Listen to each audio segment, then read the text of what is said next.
Hoy, el cristianismo vive un dilema silencioso. ¿Estamos realmente vivos espiritualmente o simplemente acomodados en una fe tibia? La carta a la iglesia de la Odisea desvela esta crisis de forma clara y poderosa. En este vídeo vamos a entender lo que Jesús reveló sobre aquella iglesia y lo que eso tiene que ver de manera aterradora con nuestros días. Si valoras mensajes que confrontan y despiertan la fe verdadera, inscríbete en el canal ahora y activa la campana. Este espacio es hecho para quien busca crecer en la verdad y prepararse para el encuentro con Cristo. Situada en la fértil región de Frigia, la Odisea era una ciudad que rebosaba en riqueza y prosperidad comercial. Las palabras dirigidas a la iglesia local en Apocalipsis capítulo 3, versículos 14 a 22, revelan que este escenario de abundancia material influyó profundamente en la salud espiritual de los cristianos allí presentes.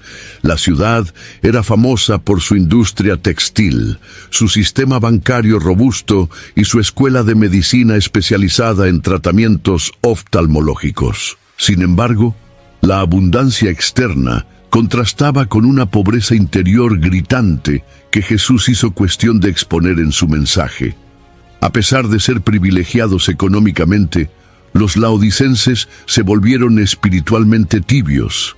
Se acomodaron en una zona de confort, satisfechos con aquello que podían ver y tocar, pero ciegos a la verdadera condición de sus almas. Esta combinación de éxito material y negligencia espiritual creó una comunidad que ya no percibía su profunda necesidad de Dios.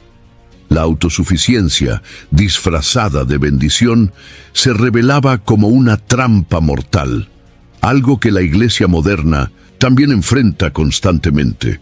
A partir de este retrato de la Odisea, somos invitados a reflexionar. ¿Cuántas veces, en medio de nuestros logros, dejamos que la llama de la fe se apague silenciosamente?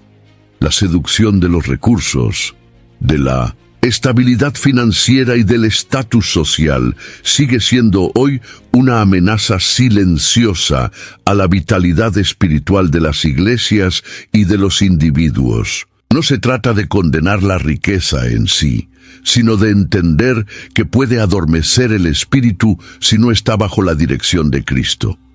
Interesante notar que Jesús, al describir la iglesia, no inicia con elogios, como hace en otras cartas del Apocalipsis. La ausencia de reconocimiento positivo revela cuán grave era la situación. La Odisea estaba tan sumergida en su autosatisfacción que ya no reconocía su miseria espiritual. Esta advertencia severa se extiende hasta nosotros, invitándonos a sondear nuestro propio corazón y comunidad de fe. Si hoy nos encontramos con iglesias grandiosas en estructuras y números, pero frágiles en fervor y compromiso, es porque el espíritu de la Odisea sigue soplando en nuestros días. La historia de aquella ciudad antigua no es solo un registro distante, sino un espejo que revela con incómoda precisión el estado de muchos cristianos contemporáneos. Cuando Jesús inicia su mensaje a la iglesia de la Odisea, se presenta de manera singular. Estas cosas dice el Amén, el testigo fiel y verdadero, el principio de la creación de Dios, como leemos en Apocalipsis capítulo 3, versículo 14.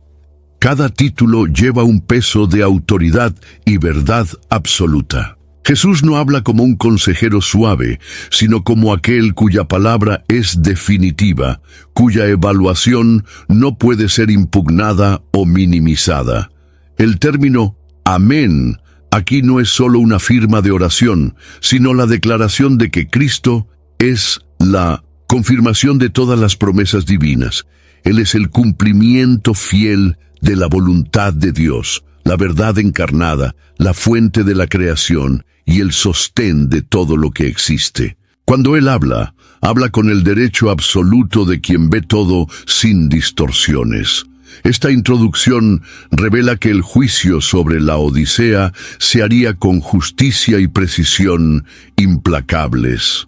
Ser llamado testigo fiel y verdadero enfatiza la confianza que podemos depositar en sus palabras. Jesús no mide las consecuencias sociales de su mensaje, no busca agradar. Él revela la realidad tal como es, por más dura que pueda parecer. El cristiano contemporáneo necesita recordar esto al leer los evangelios y las cartas a las iglesias. La palabra de Dios no está moldeada para nuestra aprobación, sino para nuestra transformación. El título, Principio de la creación de Dios, no significa que Jesús fue creado, sino que Él es el origen de toda la creación, como también nos enseña el Evangelio de Juan capítulo 1, versículo 3. Esta afirmación es esencial para entender que el Cristo que reprende a la Odisea es el mismo que modeló el universo, es soberano y eterno. Por lo tanto, sus palabras no pueden ser desechadas como mera opinión. Cada aspecto de la presentación de Jesús ya lanza luz sobre la seriedad de su mensaje. Él se revela no solo para impresionar, sino para preparar a los laodicenses y a nosotros para escuchar una advertencia que exigiría arrepentimiento inmediato y profundo. Antes de 1200 confrontar, Cristo se establece como la roca inamovible que sostiene la verdad y la vida. La condenación de Jesús a la iglesia de la Odisea toca un punto extremadamente sensible, el orgullo generado por la riqueza. Porque dices, soy rico, estoy enriquecido y de nada tengo falta. Es la acusación hecha en Apocalipsis capítulo 3, versículo 17. La percepción de los laodicenses sobre sí mismos era completamente opuesta a la realidad espiritual en la que se encontraban. Este autoengaño es una de las mayores tragedias que pueden acometer cualquier creyente. Cuando la seguridad financiera se convierte en el fundamento de nuestra identidad, corremos el riesgo de convertirnos en espiritualmente irrelevantes. Los laodicenses creían haber alcanzado una posición envidiable, libres de necesidad o dependencia, pero a los ojos de Dios estaban sumergidos en miseria y vergüenza. El confort material anestesió su percepción espiritual, llevándolos a un estado de vulnerabilidad aún más peligroso que la persecución abierta. This episode is brought to you by State Farm. Listening to this podcast? Smart move. Being financially savvy? Smart move. Another smart move? Having State Farm help you create a competitive price when you choose to bundle home and auto. Bundling, just another way to save with the Personal Price Plan. Like a good neighbor, State Farm is there. Prices are based on rating plans that vary by state. Coverage options are selected by the customer. Availability, amount of discounts and savings, and eligibility vary by state. AI is incredible. It can teach you how to fry an egg and even write a poem, pirate style. Yarr! But it knows nothing about your work. Slackbot is different. It doesn't just know the facts. It knows your schedule. It can turn a brainstorm into a brief. And it doesn't need to be taught. Because Slackbot isn't just another AI. It's AI that knows your work as well as you do. Visit slack.com/meet Slackbot to learn more. Does it ever feel like you're a marketing professional just speaking into the void? But with LinkedIn ads, you can know you're reaching the right decision makers, a network of 130 million of them, in fact. You can even target buyers by job title, industry, company, seniority, skills, and did I say job title? See how you can avoid the void and reach the right buyers with LinkedIn ads. Spend $250 on your first campaign and get a free $250 credit for the next one. Get started at linkedin.com/campaign. Terms and conditions apply. Este orgullo velado es aún más peligroso porque se presenta bajo la apariencia de bendición. En nuestra era moderna, donde el éxito material es frecuentemente visto como sinónimo de favor divino, es fácil confundir prosperidad con aprobación espiritual. Sin embargo, como la Odisea nos enseña, puede haber una distancia abismal entre la percepción humana de éxito y la evaluación divina del alma. El mayor desafío aquí no es la riqueza en sí, sino la actitud del corazón en relación a ella. Jesús, en su infinita sabiduría, no pidió a los laodicenses que abandonaran sus bienes, sino que reconocieran su verdadera pobreza espiritual. Cuando la suficiencia propia sustituye la dependencia de Dios, la fe se vuelve superficial, ritualista, desprovista de poder y pasión genuina. Por lo tanto, el orgullo de ser rico es más que una cuestión económica. Es un problema de autosuficiencia espiritual. Cuando el nada me falta se convierte en nuestro himno, corremos el riesgo de excluir a Cristo de nuestra vida práctica, y sin Él, todo el oro de la Odisea no pasa de polvo. Perfecto. Vamos a avanzar con 3 subtemas más, manteniendo el mismo estándar elevado de profundidad, estructura y narrativa impactante. La expresión utilizada por Jesús, porque no eres frío ni caliente, vomitaré de mi boca, está entre las más fuertes que encontramos en toda la Biblia. En Apocalipsis capítulo 3, versículo 15, Cristo confronta la tibieza espiritual de los laodicenses con una imagen provocativa.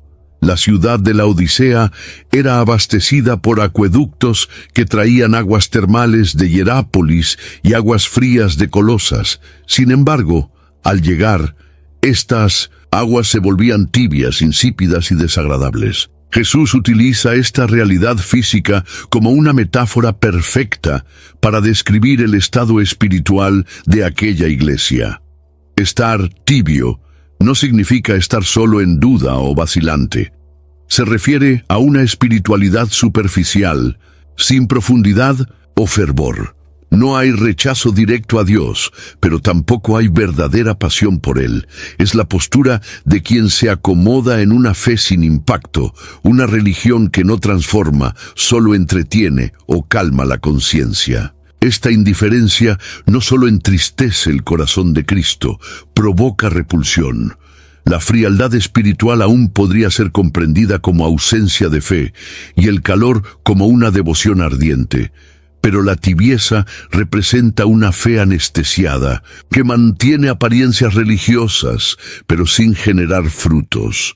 Se trata de una espiritualidad que conoce la verdad, pero vive como si no fuera urgente. Este tipo de fe tibia es hoy común en comunidades donde la tradición religiosa se mantiene, pero el Evangelio ya no palpita con vida. Jesús no hace rodeos al expresar su desdén por este tipo de fe.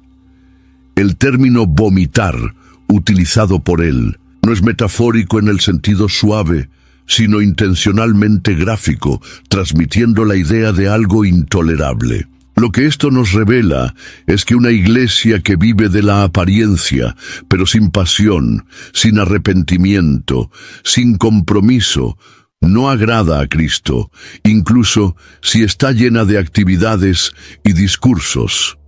Esta advertencia debe resonar en los corazones de cada cristiano que se pregunta cómo está su caminar con Dios. No basta con frecuentar, ser parte o servir si el corazón ya no arde por Jesús. La tibieza espiritual es cómoda y socialmente aceptable, pero a los ojos del Cordero es insoportable. En el versículo 17 del Apocalipsis capítulo 3, Jesús revela la verdadera condición espiritual de la iglesia de la Odisea. Aunque afirmaban estar satisfechos de todo, eran en realidad pobres, ciegos y desnudos. Esta evaluación no se hace en base a apariencias externas o a autopercepciones, sino en el diagnóstico preciso de aquel que sondea lo más íntimo de los corazones. Cristo ve más allá de las fachadas y señala un vacío espiritual que los propios laodicenses no reconocían. La pobreza aquí no se refiere a la falta de bienes, sino a la ausencia de tesoros celestiales, fe genuina, humildad, compasión, temor de Dios. La ceguera no es física, sino espiritual. Aunque estaban en una ciudad famosa por su colirio medicinal, los miembros de la iglesia no lograban ver su verdadera necesidad de arrepentimiento. Y la desnudez mencionada por Jesús expone la falta de vestimentas espirituales, aquellas que simbolizan la justicia, la pureza y el revestimiento que solo Cristo puede ofrecer. Este diagnóstico revela que la mayor tragedia espiritual no es el pecado en sí, sino la incapacidad de percibir cuánto se está alejado de Dios.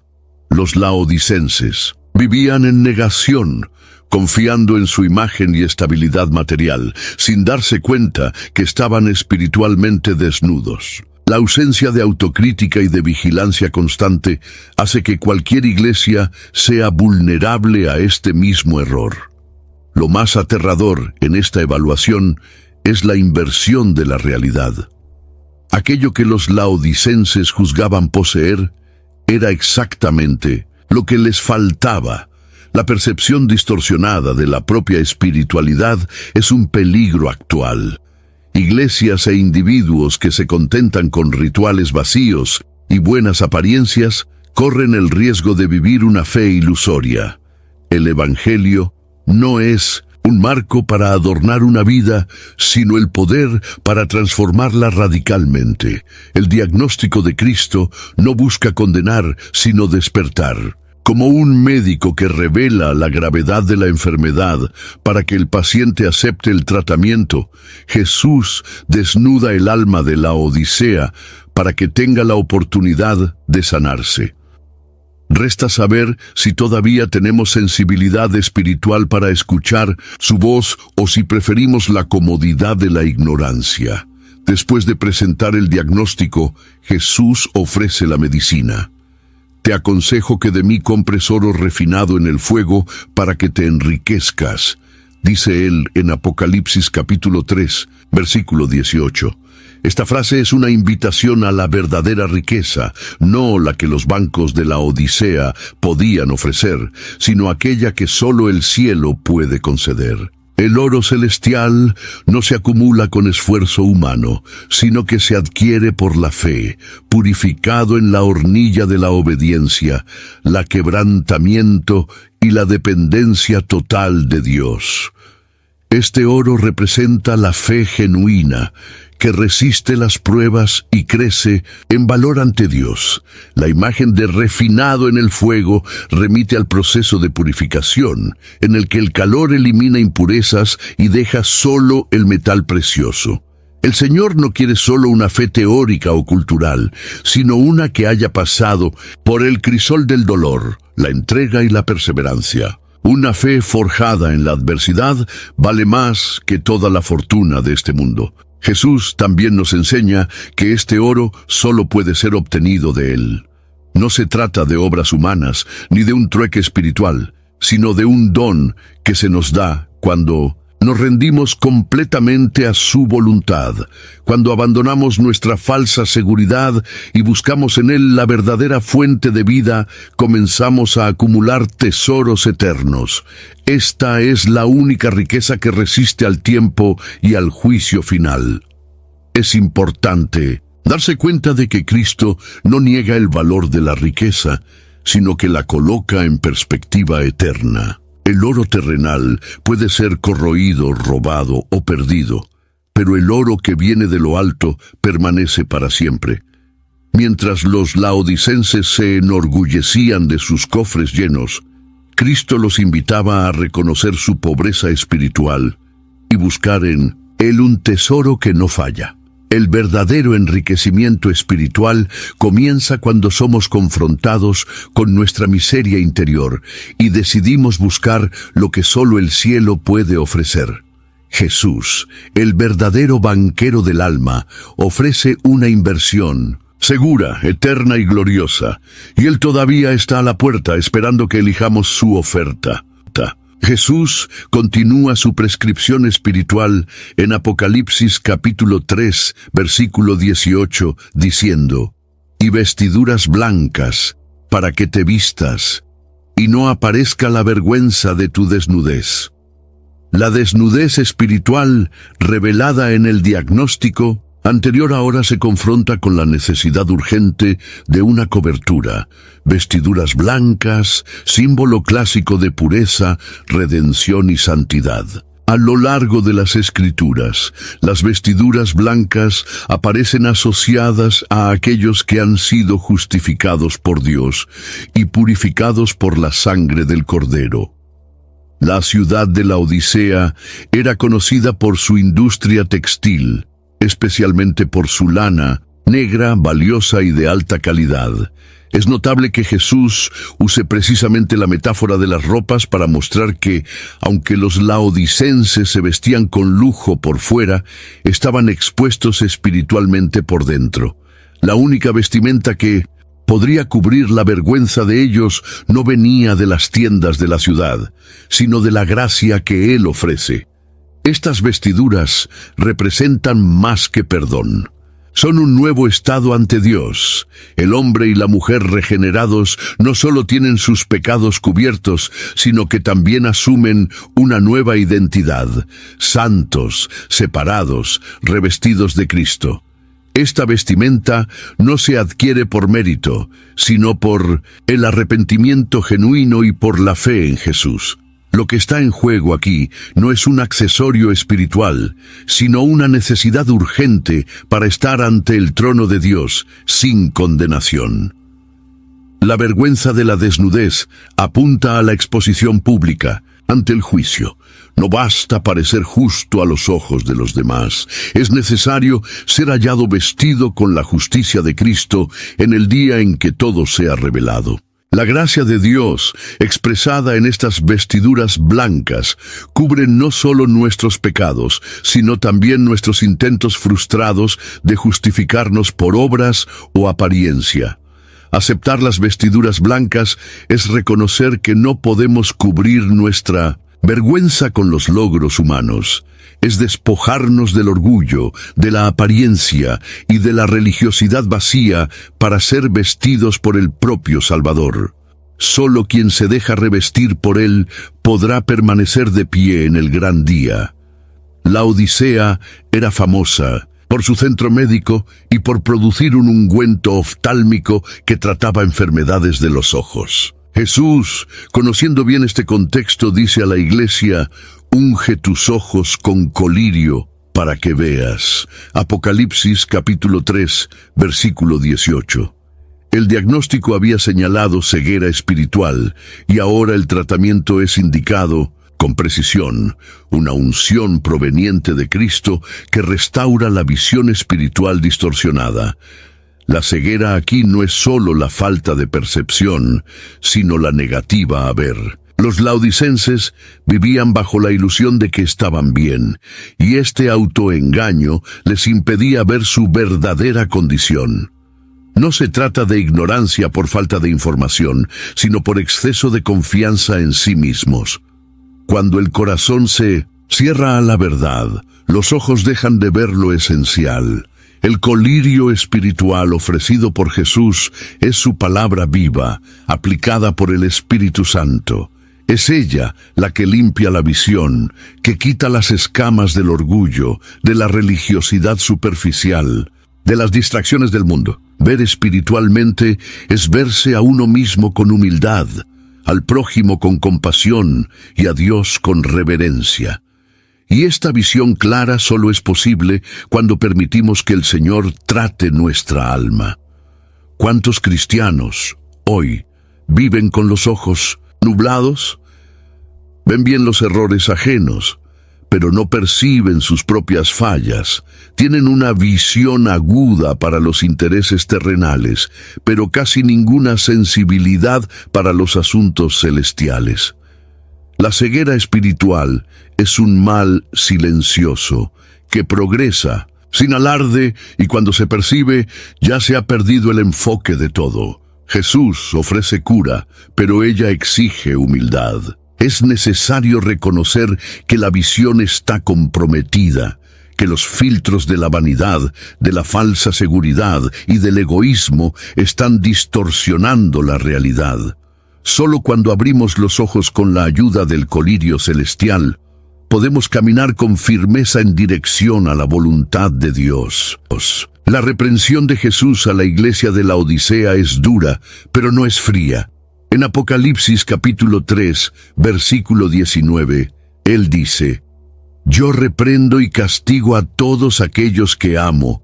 Sé, pues, celoso y arrepiéntete».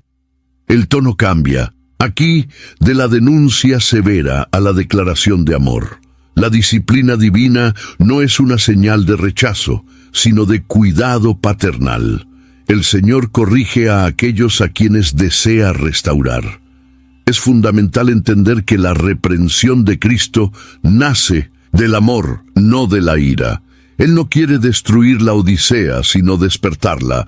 El celo divino se manifiesta en la insistencia en traer de vuelta a los que se están alejando. Cuando Dios nos confronta, no está buscando humillarnos, sino liberarnos de la esclavitud del engaño. La corrección es el remedio para los corazones endurecidos. Este tipo de amor no se limita a afectos suaves.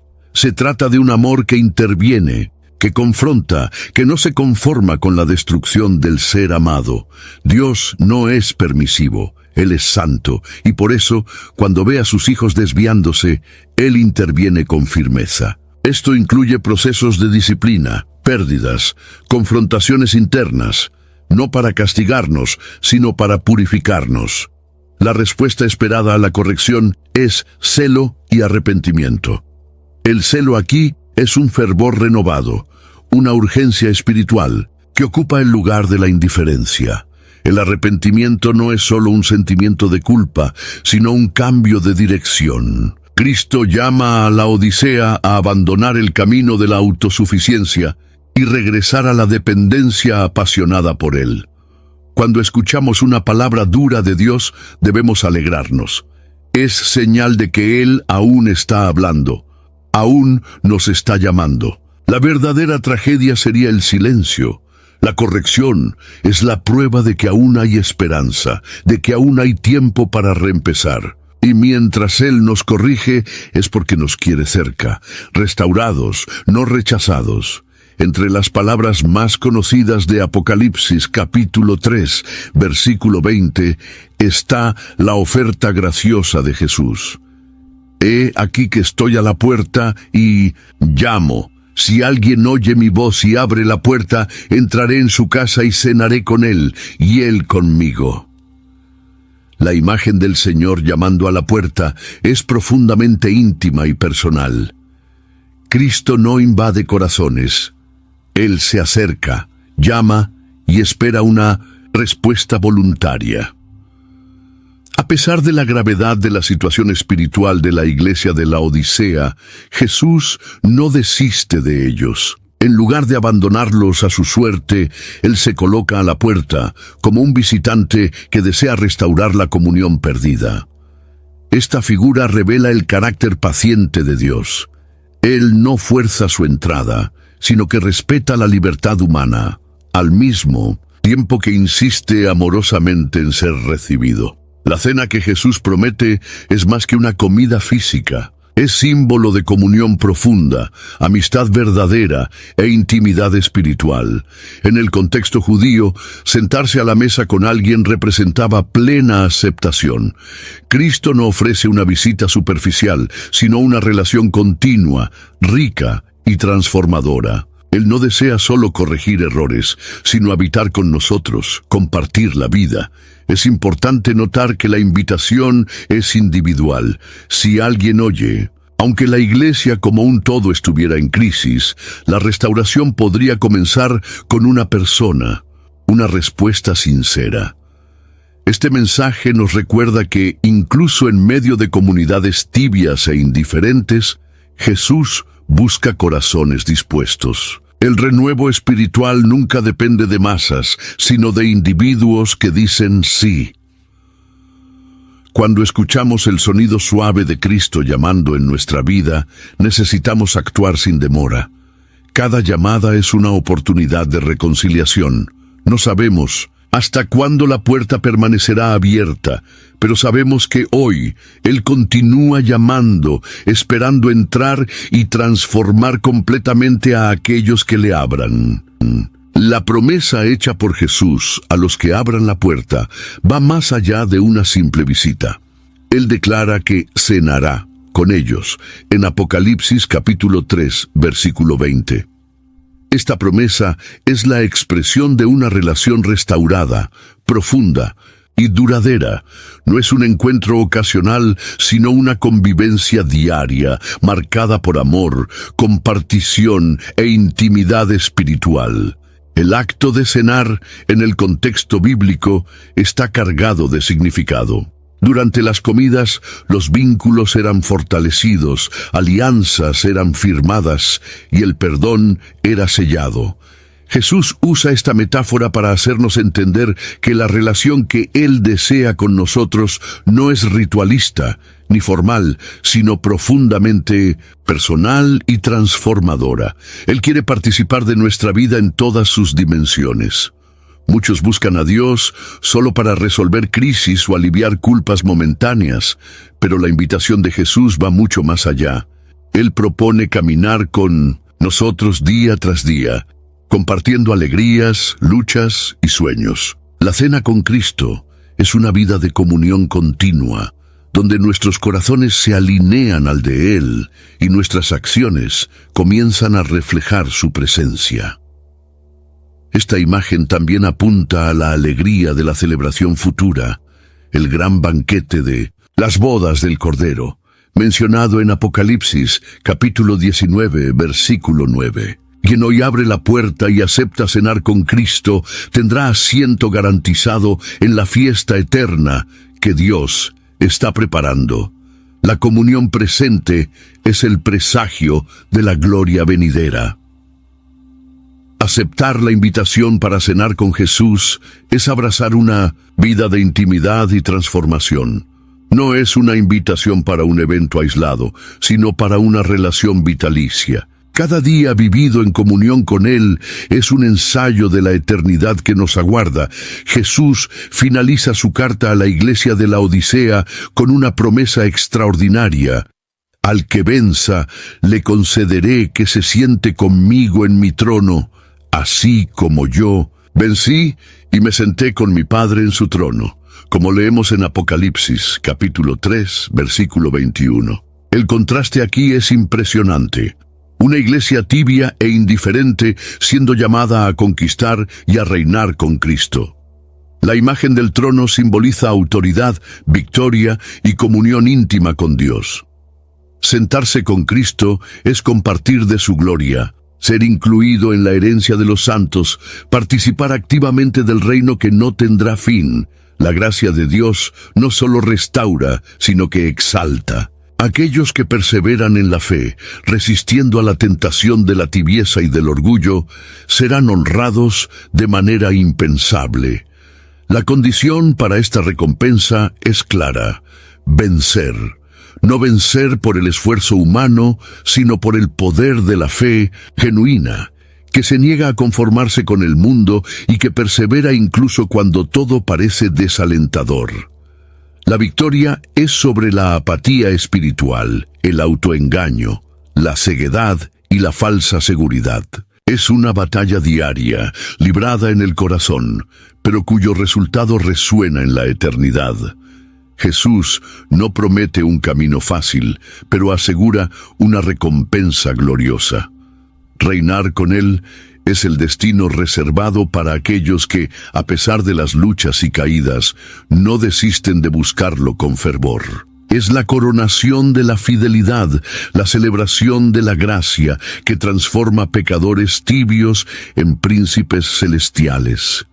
La promesa de sentarse en el trono es una invitación a la esperanza, pero también un llamado a la responsabilidad. No somos salvos para vivir una fe tibia, sino para ser más que vencedores, como enseña Romanos capítulo 8, versículo 37.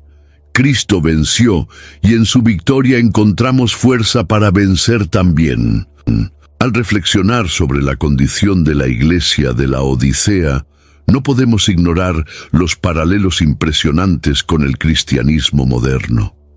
La Odisea prosperaba financieramente, disfrutaba de reconocimiento social y vivía con una sensación de seguridad que enmascaraba una ruina espiritual interna. Hoy, muchas iglesias, especialmente en contextos de abundancia, viven este mismo escenario. Estructuras grandiosas, tecnología de punta, programas diversificados, pero, en muchos casos, una alarmante falta de fervor espiritual. El cristianismo contemporáneo en diversos lugares ha comenzado a valorar más los números que la santidad, más la influencia social que la profundidad espiritual. Las palabras de Apocalipsis capítulo 3, versículos 14 al 22, resuenan como una alerta urgente. Es posible tener apariencia de éxito y aún así estar espiritualmente en quiebra. La confianza en recursos humanos, estrategias y métodos sofisticados puede fácilmente sustituir la dependencia genuina del Espíritu Santo. La tibieza espiritual es un mal que se infiltra de manera sutil. Cuando la fe deja de ser una pasión para convertirse en una formalidad, la iglesia comienza a parecerse más a un club social que al cuerpo vivo de Cristo. El entusiasmo por la misión se enfría, la adoración se vuelve mecánica, y la palabra de Dios pasa a ser adaptada a los gustos humanos en vez de ser proclamada en su totalidad. La autosuficiencia que caracterizaba a la Odisea es igualmente visible hoy. Iglesias que ya no oran con fervor, líderes que confían más en sus talentos que en la dirección divina, cristianos que viven sin expectativa del regreso de Cristo. Todos reflejan la triste realidad de una fe que ha perdido su vitalidad. La historia se repite ante nuestros ojos, y necesitamos ser sabios para discernir las señales. El retrato de la Odisea es, por lo tanto, un espejo colocado frente a la iglesia de nuestros días, no para generar desesperación, sino para despertarnos a la necesidad urgente de arrepentimiento, renovación y retorno al primer amor. El tiempo es hoy. La respuesta debe ser inmediata. La religión sin fervor es uno de los mayores peligros que asolaron a la Odisea y continúan amenazando a la iglesia contemporánea. Una fe tibia es aquella que aún mantiene rituales, participa en cultos, repite cantos y oraciones, pero sin una pasión genuina por Dios. Jesús dejó claro en Apocalipsis capítulo 3, versículo 16, que una espiritualidad sin fuego, santo es repulsiva para él, no siendo aceptable bajo ningún tipo de justificación. El gran problema de la religión sin fervor es que engaña tanto al creyente como a quienes lo rodean. Una apariencia de piedad puede mantenerse mientras el corazón se aleja cada vez más del Señor. En la Odisea, eso era exactamente lo que ocurría. Una iglesia activa, pero espiritualmente moribunda. No había persecución, no había hambre. Había, sí, un profundo adormecimiento. La ausencia de fervor no se revela solo en la falta de emoción, sino sobre todo en la ausencia de transformación. Una fe verdadera inflama el corazón, cambia actitudes, genera frutos visibles y duraderos. Donde no hay vida nueva, el ritualismo toma el lugar de la adoración verdadera. El formalismo sofoca el mover del Espíritu Santo e impide que el Evangelio produzca sus efectos poderosos. Hoy, más que nunca, vemos iglesias llenas, pero repletas de almas vacías, corazones que laten en templos bonitos, pero que ya no se conmueven con la cruz, sermones pulidos, cuidadosamente preparados, pero que no provocan arrepentimiento ni conducen al quebrantamiento. Esta triste realidad no es muy diferente de la encontrada en la Odisea. El peligro de la religión sin fervor es que genera una falsa sensación de seguridad espiritual. Cuando el fuego se apaga y nadie lo nota, o peor, nadie se preocupa, la muerte espiritual ya ha comenzado. Es urgente reavivar el altar, buscar el espíritu con sinceridad y clamar por un avivamiento que venga no de la performance, sino del profundo quebrantamiento ante el Dios vivo. En la Odisea, el problema no era la ausencia de religiosidad, sino la superficialidad de la misma. Había una fachada de prosperidad y estabilidad, pero detrás de la apariencia, la realidad espiritual era de bancarrota. Esta misma dinámica azota la iglesia actual, un cristianismo de apariencia, donde el exterior es cuidadosamente cultivado, pero el interior permanece vacío. El cristianismo de apariencia se preocupa con lo que los demás ven, buenas obras divulgadas, discursos correctos, una imagen impecable de vida bendecida. Sin embargo, como advirtió Jesús en Mateo capítulo 23, versículo 27, eso se asemeja a sepulcros blanqueados, bellos por fuera, pero por dentro llenos de corrupción y muerte espiritual. La fe verdadera es mucho más que un barniz social. Es una transformación de adentro hacia afuera. La búsqueda de estatus y aceptación social dentro de las iglesias se ha convertido en un ídolo moderno. Cultivar una buena imagen puede volverse más importante que cultivar un corazón puro ante Dios. Ser vistos como buenos cristianos a veces importa más que ser verdaderamente discípulos de Cristo en obediencia y entrega. Es una distorsión silenciosa, pero profundamente letal para la fe genuina. Esta ilusión genera una fe que no resiste a las pruebas. Cuando la adversidad llega, el cristianismo de apariencia se deshace como una fachada frágil. Sin raíces profundas, el alma no puede perseverar. Eso fue lo que sucedió con la Odisea, y es lo que sucede con muchos hoy, que confunden religión con una relación auténtica con Dios. Cristo no busca actuaciones religiosas, Él busca verdaderos adoradores, como enseña Juan capítulo 4, versículo 23. Personas que le amen por encima de la imagen que proyectan, por encima del reconocimiento humano, por encima de sus propios deseos. El desafío para la iglesia actual es abandonar la búsqueda de la apariencia y abrazar la autenticidad radical del Evangelio. Incluso, frente a una condición espiritual crítica, la carta a la iglesia de la Odisea lleva una nota de esperanza vibrante. En Apocalipsis capítulo 3, versículo 19, Jesús hace una invitación clara: sé pues celoso y arrepiéntete. La palabra de reprensión no tiene como objetivo condenar sin remedio, sino provocar un cambio genuino, un giro de dirección que rescate el fervor perdido y restaure la intimidad con Dios. El arrepentimiento al que Cristo llama no es meramente un sentimiento de tristeza o culpa, es una transformación profunda de la mente, del corazón y del comportamiento. En otras palabras, no se trata solo de lamentar los errores, sino de alejarse de ellos y seguir el camino de la obediencia y la pasión renovada por el Señor. Sin arrepentimiento, la tibieza se solidifica en muerte espiritual. La oportunidad de cambiar es, en sí misma, una demostración del inmenso amor y paciencia de Dios.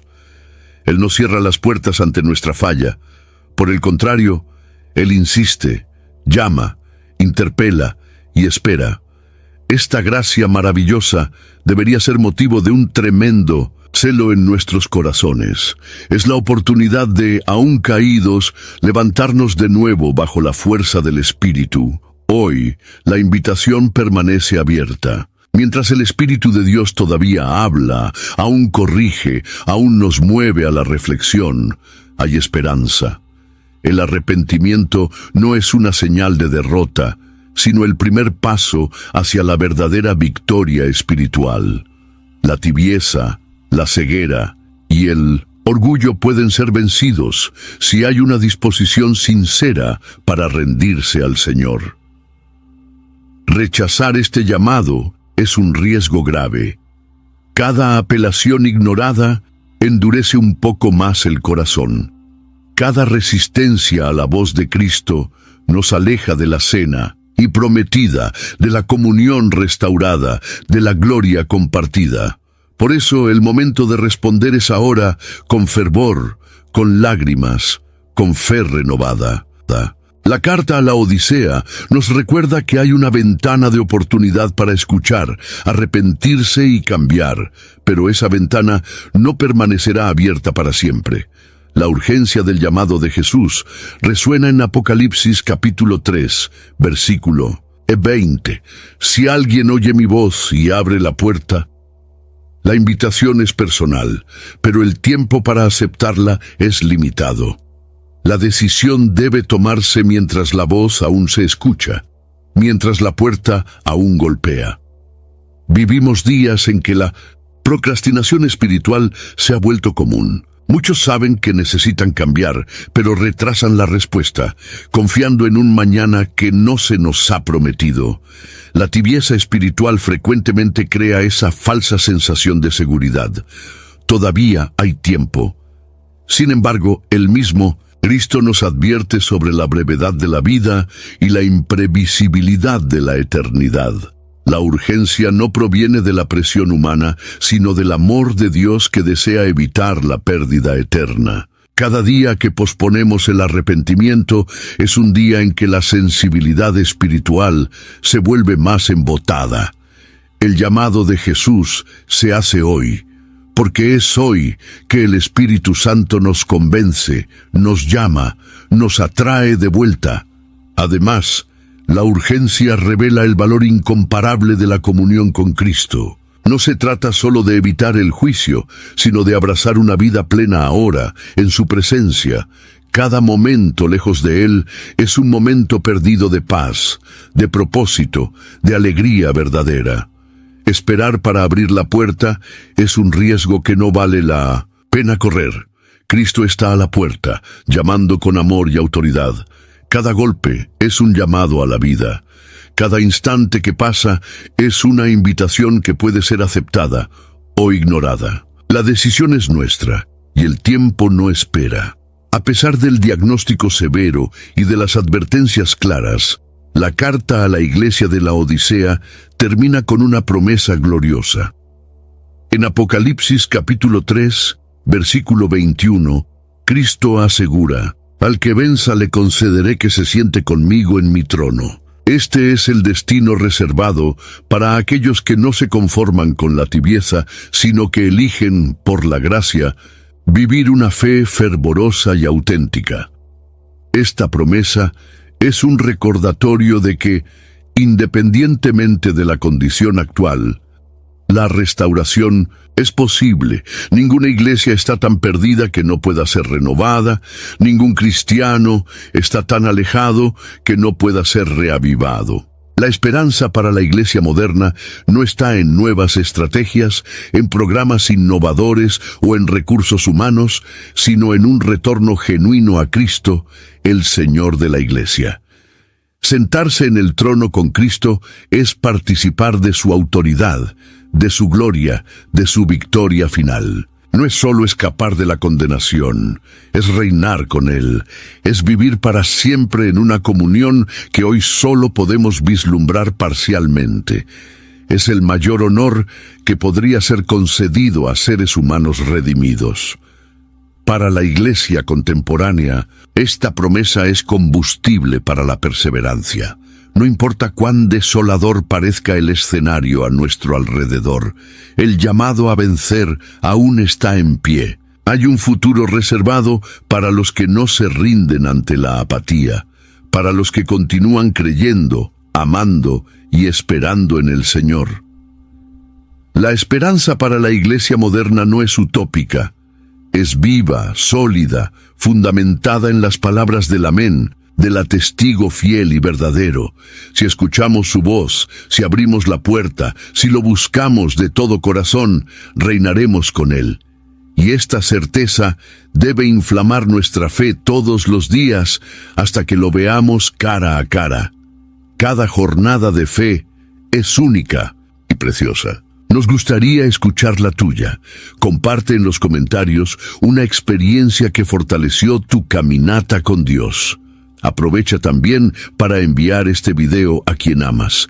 Puede ser el instrumento que Cristo usará para reavivar la llama de la esperanza. Y recuerda, al suscribirte al canal y activar las notificaciones, siempre estarás conectado a mensajes que renuevan el alma.